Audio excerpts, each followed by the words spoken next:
Hello everyone, welcome to the video lecture series on advanced separation process. Myself, Jamin Pandya, Assistant Professor in Chemical Engineering Department of LJIET Institute of Engineering and Technology. So let's continue with the chapter number 2, which is a membrane separation process. And in this lecture, we are going to discuss about various other method of characterization of membrane. In previous lecture, discussed about various microscopic method for characterization of membrane such as SCM, TEM and AFM. SCM, which means scanning electron microscopy, TEM, which means transition electron microscopy, and AFM, which means atomic force microscopy, and discuss about difference between scanning electron microscopy and transmission electron microscopy, and also discuss about difference between scanning electron microscopy and atomic force microscopy. Now in this lecture, we are going to discuss about various methods for characterization of membrane using membrane porometry and performance test. In this method, we are going to use membrane filtration setup and various other equipment such as a bubble point, then mercury intrusion, gas absorption and pyrometry, which use further information on pore structure, where membrane filtration setup used for the find out permeability, rejection and pore size distribution. So let's first discuss about performance test for characterization of membrane. But before going to understand performance test, let's understand a basic fundamental definition such as a transmembrane pressure, which is useful to find out permeability, rejection and various factors. Transmembrane pressure is defined as a difference in pressure between two sides of membrane. It is a valuable measurement because it describes how much force is needed to push the water or any liquid or any solvent to be filtered, such as a feed throughout the membrane.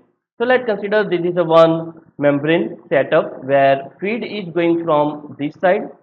So basically transmembrane pressure, which means difference between the pressure of feed plus pressure of outlet divided by 2 minus pressure of permeate pressure, which means pressure by this side.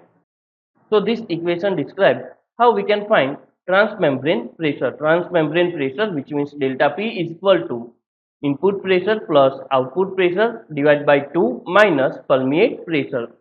Input pressure, which means pressure of feed, then output pressure, which means pressure of the retentant or effluent, or can say that rejected, divided by 2 minus permeate pressure, which means pressure due to the permeate or pressure on permeate side. So using this equation, we can find the transmembrane pressure.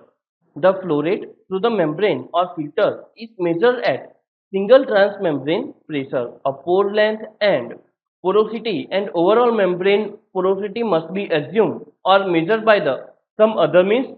All the flow is assumed to go through a single size pore. So using this membrane filtration setup, we can find the permeability, flow rate and various resistance during the membrane separation process. So using this membrane setup, we can find the various performance test parameters such as permeability, retentant and various resistance during the membrane separation process. To find out permeability, we can collect the permeate in some vessel and measure the rate of permeation in some period of time. By using this method, we can calculate permeation for this membrane separation setup. Similarly, we can also collect retentant with some period of time, and using equation can calculate how much amount of retentant rejected by this membrane separation process. So this is all about the performance test. Now let's discuss about next method, which is a bubble pressure, or can say that bubble point method. Pore size of microfiltration membrane can be determined by bubble point pressure test. Using Cantor equation, we can calculate bubble pressure, or can say that bubble point pressure. So using this Cantor equation, we can calculate the bubble point pressure P is equal to 4K sigma cos theta upon D, where P is the bubble point pressure, D is the pore diameter, capital K which is a shape correction factor, theta which is a liquid solid contact angle, and sigma is the surface tension of that particular liquid. So using this theta value we can calculate the bubble point pressure. The above equation show that liquid will be pushed out of large pores of the sample at the lowest pressure, and increased pressure smaller pores of sample will be emptied at higher pressure. Because of large pores in a membrane is smaller than the smallest pores of interest in sample, the gas pressure required to empty the pores of the sample cannot remove the liquid from pores of membrane and permeate gas to pass through the membrane. This principle described in this figure. The membrane or filter is filled with the wetting liquid and gas separation is applied and increased. The membrane or filter is filled with wetting liquid and gas pressure is applied and increased. The differential pressure is necessary for the bubble of gas to displace the liquid filling the pore using the pore diameter and assumptions of circular cylindrical pores. The surface tension for the liquid and gas and contact angle for the liquid, gas and membrane material are required to calculate this. Bubble, which represent the gas penetration, can be determined by visually or electronic flow sensor. Mostly, electronic flow sensors are preferable for the measuring bubble count. As the pressure is increased, small diameter pores are empty by measuring the total volume of gas. As a function of differential pressure, a pore size distribution can be obtained. This method is subject to a many measurement uncertainty and will often underpredict the size of the largest pore. This is only strictly applicable when pores is much higher than the solvent molecule. Secondly, the method assumes complete the weighting of pores within the liquid. Third, it based on assumptions that pores are cylindrical and perpendicular to the surface. It is not known what is the effect of the geometry and shape factor. Improved equipment design and use of empirical correction factor can be decrease the measurement uncertainty. Typically used for the material with pores greater than 0.15 micrometer due to the transmembrane pressure required to displace liquid from smaller pores. So this is all about the bubble point pressure. Now let's discuss next method, which is a mercury porometry. For some membrane such as a ceramic or inorganic membrane, the mercury interaction test can be used. Mercury is a non-wetting fluid at room temperature for most porous material of technological interest.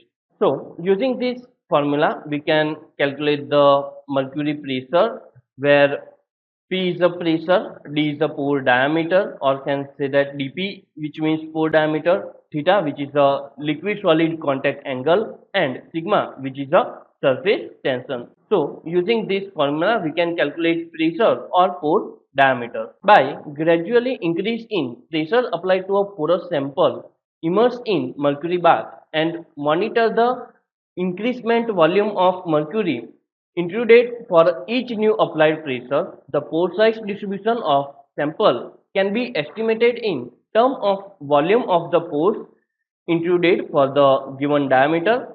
Of course, using the above equation to relate the intrusion pressure P and pore diameter D, assume the pore have circular cross section.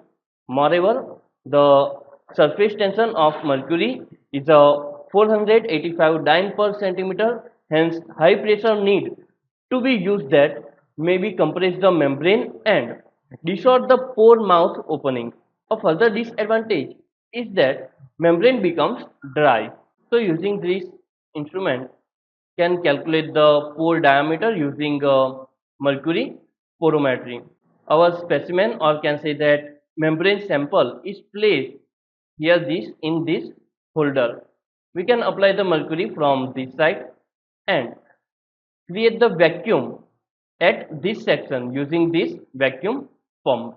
By using this vacuum pump, this mercury will be absorbed in the membrane and we can calculate pore diameter using this graph. So using intrusion, extrusion and reintrusion, we can calculate the porometry or can say that pore diameter using Hg porometry equipment or method. So this is all about mercury porometry method.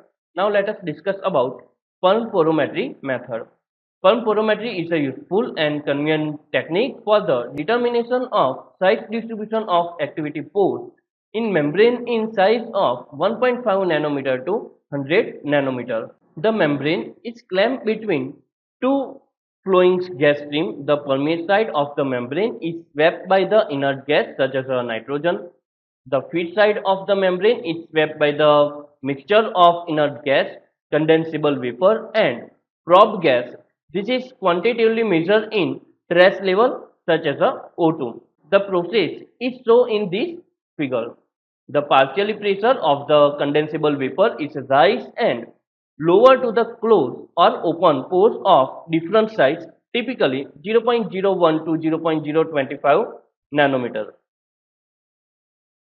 As pores are open, amount of O2 that diffused into the permeate side stream will be increased in proportion to the number and size of open pores. The uncertainty in the pore size result can be membrane swelling, cylindrical pore model insufficiently, and experimental measurement uncertainty.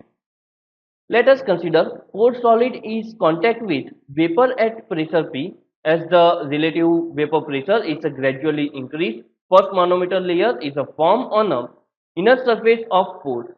With increasing relative vapor pressure, a multimolecular absorbed layer formed followed by the capillary condensation of vapor within some of the pores causing pore blockage. So, in this method, first we are going to apply nitrogen and which is our feed side, and for second side we are going to apply air in which there is a O2. Now these both are go to the membrane assembly using a carrier of ethanol.